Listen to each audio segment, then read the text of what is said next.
Hi viewers, welcome to our channel. ప్రస్తుతం మనతో పాటు దాము బాలాజీ గారు సీనియర్ జర్నలిస్ట్ ఉన్నారు. వారితో ఒకసారి మాట్లాడదాం. సార్ నమస్కారం సార్. నమస్తే. సార్ గరికపాటి గారి గురించి నెగిటివ్ గా మీడియాలో ప్రచారాలు జరుగుతున్నాయి సార్. అంటే ఆయన చీకటి కోణాలు, ఆయన చీకటి భాగవతాలు అంటే చెప్పు కొన్ని ఆరోపణలు చేస్తున్నారు. అసలు ఏం జరిగింది? ఎందుకు ఈ విధంగా నెగిటివ్ ప్రచారం గరికపాటి గారి పైన ఇప్పుడు చేస్తున్నారు? వాళ్ళు చేసే ప్రధానమైన ఆరోపణలు ఏంటి? మీరేం చెప్తారు సార్ ఆయన గురించి?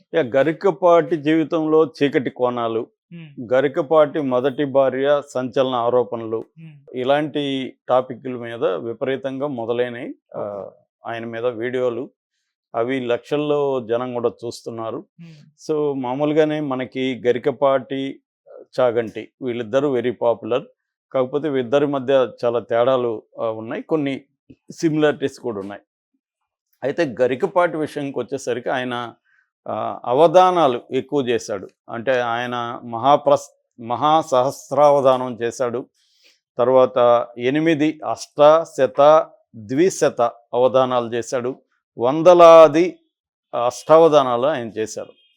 సో అంటే పాండిత్యం ఉంది ఆయనకి. ధారణా బ్రహ్మరాక్షసుడు అనే బిరుదు కూడా ఉంది. అట్లాగే ఆయన పద్యకావ్యాలు కూడా దాదాపు 20 దాకా పద్యకావ్యాలు రాశాడు. అట్లాగే ఆయనలో కొంత అభ్యుదయ భావాలు కూడా, ఒక రకమైన అభ్యుదయ భావాలు ఉన్నాయి. ఆయన అందుకనే వాళ్ళ పిల్లలకు కూడా శ్రీశ్రీ అని, మహాకవి శ్రీశ్రీ పేరు, అంతకుముందు తెలుగు మహాకవి గురిజాడ పేరు, ఇద్దరు గురిజాడ ఒక అబ్బాయి పేరు, శ్రీశ్రీ అబ్బాయి పేరు పెట్టాడంటేనే ఆయన కొంత ప్రోగ్రెసివ్ ఐడియాలజీ ఉన్నట్టుగా కూడా మనకు అర్థమవుతుంది. ఓకే. అయితే ఆయన లైఫ్లో చాలా కాంట్రవర్సీలు కూడా ఉన్నాయి. ఏ వ్యక్తి అయినా పబ్లిక్ ఫిగర్ అయినప్పుడు అందరినీ సాటిస్ఫై చేయడం కష్టం. మనం మాట్లాడేటప్పుడు కొంతమంది హర్ట్ అవుతారు, మనకి తెలియకుండా. మనకి ఇంటెన్షన్ ఉండదు వాళ్ళని అర్ట్ చేయాలని, కానీ వాళ్ళు హర్ట్ అవుతారు.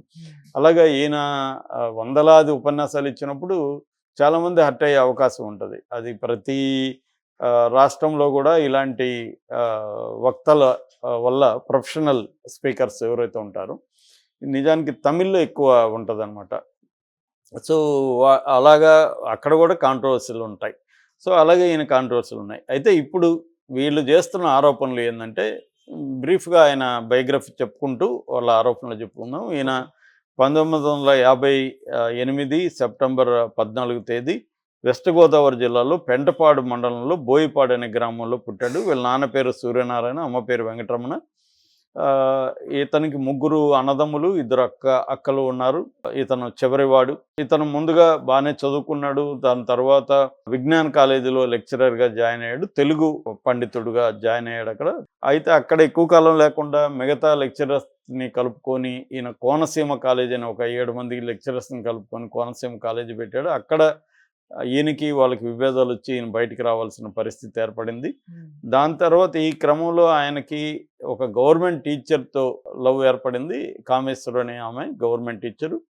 సో ఆమెతో ప్రేమ నడిపేసరికి ఇంట్లో వాళ్ళు దాన్ని వ్యతిరేకించారు, వీళ్ళని బయటికి దోసేశారు. సో ఈయన బయటకు వచ్చి, ఆమె గవర్నమెంట్ ఎంప్లాయీ కాబట్టి ఆమె సంపాదిస్తుండేది, ఈయన పనిపాటు లేకుండా ఇంట్లో వంట పనులు చేస్తూ ఉండేవాడు. వాళ్ళిద్దరికి 2 అబ్బాయిలు పుట్టారు. వాళ్ళ పేర్లు శ్రీశ్రీ, గురిజాడ అని పేరు పెట్టాడు. అయితే ఈయన డబ్బులు, ఆమె సంపాదన లేకపోవడం, ఆమె సంపాదన మీద ఆధారపడడం, రెండోది ఆమెను నానా మాటలు అనడం, ఇలాంటివి జరిగాయని చెప్తున్నారు. దాంతో ఆమె కామేశ్వరి అని ఆవిడ విడాకులు ఇచ్చేయడానికి రెడీ అయింది. చాలామంది పెద్ద మనుషులు పంచాయతీ చేయడానికి ట్రై చేశారు, బంధువులు, ఫ్రెండ్స్.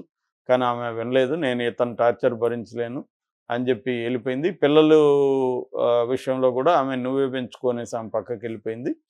అయితే ఆమె ఆరోపణలు ఏంటంటే, ఆమె ఒక వీడియో చేసింది ఆ మధ్య. అతని పేరు కూడా, ఆ నీచుడు పేరు కూడా నేను ఉచ్చరించలేను అన్న స్థాయిలో మాట్లాడింది. అతను నీచుడు, నా పిల్లల్ని కూడా నాకు కానికుండా చేశాడు, నా పిల్లలే నా మీద కేసులు పెట్టారు, ఆ స్థాయిలో వాళ్ళని ప్రేరేపించి నన్ను ఇది చేశాడు. కర్మ అనేది ఒకటి ఉంటుంది, అతని కర్మే అతన్ని శిక్షిస్తుంది, ఎవరి కర్మకు ఎవరు బాధ్యులు అనేది తేలిపోతుంది అనేది ఆమె చాలా ఆవేదనతో మాట్లాడిన వీడియో ఉంది. ఆ వీడియోని తర్వాత తీయించారని చెప్తున్నారు. బట్ ఆ వీడియో కొంత వైరల్ అయింది. అందులో కొంత భాగం ఆన్లైన్లో ఇప్పటికీ కూడా ఉంది. సో దాని తర్వాత ఇతను శారద అనే ఒక ఆమెని పెళ్లి చేసుకున్నాడు. వాళ్ళకి పిల్లలు లేరు. 2 పిల్లల్ని శారద కూడా తన సొంత పిల్లలాగా పెంచి పెద్ద చేసింది. వాళ్ళు కూడా కొంత వరకు ఈయన పాండిత్యాన్ని పుణికిపుచ్చుకున్నారు. సో ఆ తర్వాత ఈయన ఒక సొంత కాలేజీ కూడా పెట్టాడు. మళ్ళీ వాసవి గురుకులని వరంగల్లో పనిచేసే టైంలో ఈయన మళ్ళీ ఒక సొంత కాలేజీ, హాస్టల్ ఇవన్నీ పెట్టి, తన భార్య, తన అమ్మ, ఈ లోపల నాన్న చనిపోతే అమ్మ ఇతనికి అండగా నిలబడింది. అమ్మ ఆధ్వర్యంలోనే రెండో పెళ్లి కూడా ఇతనికి జరిగింది. ఉమ్, సో అమ్మ భార్య హాస్టల్లో వంట వ్యవహారాలు చూసుకోవడం అట్లా కొంతకాలం నడిపారు. ఈ లోపల తన ఫ్రెండ్ సత్యనారాయణ రాజు అని ఒక ఫ్రెండ్ ఉంటే, అతను చైతన్య కాలేజీలో ఉంటే, అతని ద్వారా ఈ కాలేజీని కూడా చైతన్య కాలేజీకి అమ్మేసి చైతన్య కాలేజీలో ప్రిన్సిపల్గా జాయిన్ అయ్యాడు. అదే టైంలో ఏబిఎన్లో నవజీవన వేదం పేరుతో ఒక ప్రోగ్రాంలో ఈయన స్టార్ట్ అయ్యాడు. ఈయనకి చెప్పడం ఇంట్రెస్ట్ అనమాట. అలాగే ఈయన చెప్పడం మొదలుపెట్టాడు. అట్లాగే భక్తి టీవీలో మహాభారతం 1818 అంటే 1818 ఎపిసోడ్లు ఈయన దాంట్లో చేశాడు. అలాగే వివిధ ఛానళ్ళల్లో డీడీ కావచ్చు, ఈటీవీ కావచ్చు, ఇంకొన్ని ఛానళ్ళు సివిఆర్ ఛానల్ కాబట్టి ఇలా ఛానళ్ళల్లో చెప్పడం మొదలుపెట్టాడు. పాపులారిటీ వచ్చింది. దాంతో ఈయన బయట కూడా ఆయనకి ఆఫర్లు వచ్చాయి. బయట డబ్బులు తీసుకోవడం మొదలుపెట్టారు. సో వీళ్ళు చెప్పేది ఏంటంటే ఈయనకి 1,00,000 నుంచి 10,00,000 ఒక ప్రోగ్రామ్కి ఇస్తారు. అలాగా ఈయన ఇప్పుడు నెట్వర్త్ 100 కోట్ల నెట్వర్త్. మధ్యలో ఈయన ఇబ్బందుల్లో ఉన్నప్పుడు ఆత్మహత్య కూడా ఒకసారి ట్రై చేశాడు. అప్పుడు భార్య శారదని అడ్డుపడి తన్ని కాపాడింది. సో ఇవి కాకుండా ఈయన అనేక కాంట్రవర్సీలు ఉన్నాడు. ముఖ్యంగా మహిళల బట్టల గురించి ఈయన కామెంట్లు మహిళల్ని హర్ట్ చేశాయి. ఫెమినిస్టులు చాలామంది ఈయన మీద వీడియోలు చేశారు. ఈయన తీవ్రంగా వ్యతిరేకించారు. దాంతో ఈయన మహిళలకు సారీ చెప్పాడు. దాని తర్వాత మనకు తెలుసు చిరంజీవి అలాయ్ బలాయ్ కార్యక్రమంలో చిరంజీవిని ఓపెన్గానే అందరి ముందు అవమానించినా కూడా చిరంజీవి పెద్ద మనసుతో ఆయనతో మంచిగానే ఉన్నాడు. అప్పుడు కూడా ఈవెన్ నాగబాబు కూడా గరికపాటి మీద పోస్ట్ పెట్టాడు. ఆ తర్వాత అల్లు అర్జున్ పుష్పకు సంబంధించి ఒక స్మగ్లర్ ఇది చేయడం కరెక్టా అన్నట్టుగా మాట్లాడు. చాలా విషయాల్లో కొన్ని కులాలను కూడా ఆయన హత్య చేశాడు.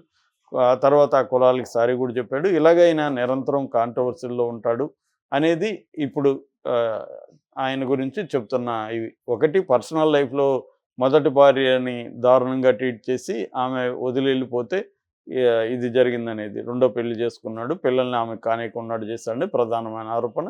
రెండో ఆరోపణ ఈయన సంపాదన పెద్ద ఎత్తున కథలు నీతులు పద్యాలు చెప్పి ఈయన 100 కోట్లు డబ్బులు సంపాదించాడు. మూడోది కాంట్రవర్సీలు ఉన్నాయి. ఇది వీళ్ళు ప్రధానంగా చెప్తుండేది. ఇక్కడ ఎందుకు చెప్తున్నారు టైమింగ్ ఏంటి అంటే ఈ మధ్యనే ఒక న్యూస్ బయటకు వచ్చింది. అక్కడ చంద్రబాబు చాగంటిని ఒక ధార్మిక సలహాదారుడు మోరల్ యాంగిల్లో సలహాదారుడిగా పెట్టుకొని ముఖ్యంగా విద్యార్థులకి చేయడంతో ఇక్కడ ఈయన రేవంత్ రెడ్డి కూడా ఈయన స్పిరిచువల్ టూరిజాన్ని డెవలప్ చేయాలనేది రేవంత్ రెడ్డికి ఉన్న లక్ష్యం. అది మొన్న కూడా సినిమా వాళ్ళు వెళ్ళినప్పుడు కూడా హెల్ప్ అడిగాడు. Eco tourism and spiritual tourism. ఆ స్పిరిచువల్ టూరిజంకి ఈయన ఇన్ఛార్జిగా పెట్టాలి గరికపాటిని అనేది ఆయన అనుకుంటున్నట్టుగా వార్త వచ్చింది. ఇది ఇష్టం లేని తెలంగాణలో కొంతమంది ఆంధ్ర వాడిని తీసుకొచ్చి ఇక్కడ స్పిరిచువల్ గతంలో కేసీఆర్ అలాగే చేశాడు చిన్నజీర్ని. ఇప్పుడు ఈయన కూడా ఆంధ్ర వాడిని తీసుకొచ్చి పెట్టాలి. ఇక్కడ లేరా ఎవరు ఆయనకి సలహాలు ఇచ్చే స్థాయి వాళ్ళు ఎవరు లేరా తెలంగాణలో అని ఈయన మీద వ్యతిరేకతతో ఈ వీడియోలు క్రియేట్ చేస్తున్నారు అని ఒక వాదన అయితే వినిపిస్తుంది. ఏదేమైనా దానికి ఆయన సమాధానం ఇంతవరకు ఇవ్వలేదు. ఏమిస్తాడో చూడాలి.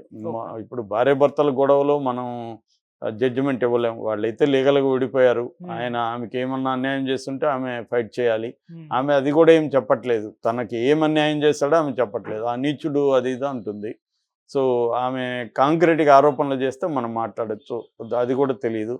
రెండోది ఈయన డబ్బు తీసుకొని చెప్తున్నంటే అది ఆయన ఇష్టం, ఇచ్చేవాళ్ళు ఇష్టం. ఇప్పుడు నేను ఇక్కడ డబ్బు తీసుకొని చెప్తున్నానా ఫ్రీగా చెప్తున్నానంటే అది నా ఇష్టం, ఛానల్ ఇష్టం కదా, పక్కనోడికి ఏం సంబంధం. రెండోది ఎవరైనా ఫ్రీగా చెప్పుకుంటా జీవితం అతను బతకాలి కదా, అతని ఫ్యామిలీ ఉంటుంది కదా. నువ్వు అతని బోధనలు జనం వింటున్నారు, వీడియోలకి వ్యూస్ వస్తున్నాయి, దానివల్ల అతనికి సంపాదన వస్తుంది. సో దాంట్లో తప్పేం లేదు. అట్లాగే కాలేజీలు పెట్టి అమ్మేయడం, ఎత్తేయడం, విభేదాలు రావడం ఇవి కూడా కామనే. అవి ఏమి పెద్ద నేరాలు కావు. ఇంకా విభేదాలు అంటావా, ఖచ్చితంగా చిరంజీవి విషయంలో ఆయన అలా అనడం కొంత ఇబ్బందిగానే ఉంది. జనాలకి మనకు ఆ వీడియో చూసినా ఇతనికి ఒక్కోసారి అహంకారం అనేది కూడా పెరిగిపోతుంది, ఈగో పెరిగిపోతుంది. ఎందుకంటే పాపులారిటీ విపరీతంగా వస్తుంది. వేలాది లక్షలాది కోట్లాది మంది ఈయన వీడియోలు చూస్తున్నారు. ఈయనకి అదేంటి పద్మశ్రీ అవార్డు కూడా 2022లో మోడీ ప్రభుత్వం ఇచ్చింది. మధ్యలో మోడీని పొగుడుతూ కూడా ఈయన మాట్లాడాడు. సో అలాగా కొన్ని పబ్లిక్ దీంట్లో ఉన్నప్పుడు రెండోది ఈయన బోల్డ్గా మాట్లాడతాడు. నేను ఎక్కువ వీడియోలు వినలేదు కానీ నాకు చాలా విషయాల్లో ఆయన బాగానే ఉన్నాడు అనిపించింది. ఎందుకంటే సమాజానికి పనికొచ్చే అనేక విషయాలు, మూఢనమ్మకాలకు వ్యతిరేకంగా గట్టిగా మాట్లాడతాడు.